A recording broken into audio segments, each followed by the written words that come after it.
आज एक खुलासा करने वाला हूं। ये वो दस्तावेज है जिसे चुनाव आयोग 3 महीने से छुपा रहा है। यानी कि 2003 में बिहार में जो इंटेंसिव रिवीजन हुआ था उसकी गाइडलाइन है। याद रखिए, चुनाव आयोग हमेशा कहता रहा है कि हम तो वही कर रहे हैं जो 2003 में हुआ था। और हम कह रहे हैं कि अच्छा बताइए 2003 में क्या किया था। चुनाव आयोग ने फाइल नहीं दी, आरटीआई में मांगा गया, उसका जवाब नहीं दिया। पत्रकारों ने पूछा तो कहा कि फाइल गुम हो गई है।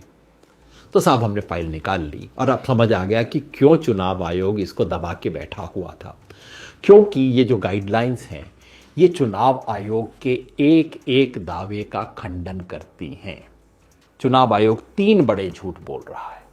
पहला झूठ ये है कि 2003 में भी एन्यूमरेशन हुआ था, लोगों ने एन्यूमरेशन फॉर्म भरे थे और 21 दिन के अंदर सब कुछ हो गया था।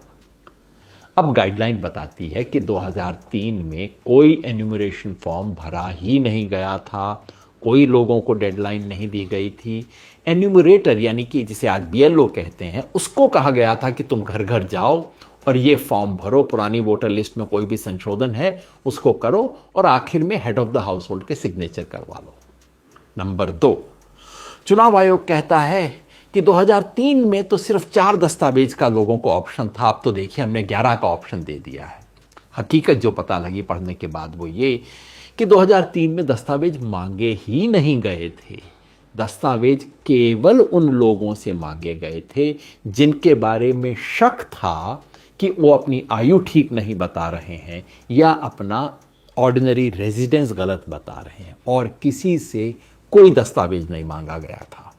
नंबर 3, चुनाव आयोग कहता है कि जो 2003 की लिस्ट में थे उनकी तो नागरिकता की जांच हो चुकी है, बाकी लोग दस्तावेज दें।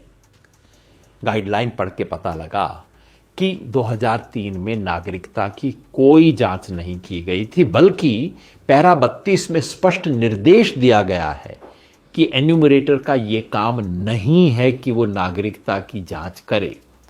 नागरिकता का प्रमाण केवल तभी मांगा गया जब कि कोई ऑब्जेक्शन आया हो या ऐसा इलाका हो जिसको सरकार घोषित करे कि यहां बहुत ज्यादा विदेशी रहते हैं और उस इलाके में कोई नया व्यक्ति आए या जिसे सरकार खुद विदेशी घोषित कर चुकी हो। मतलब कि चुनाव आयोग का एसआईआर का जो सारा दावा है कि 2003 की प्रक्रिया को हम दोहरा रहे हैं वो बिल्कुल झूठ है।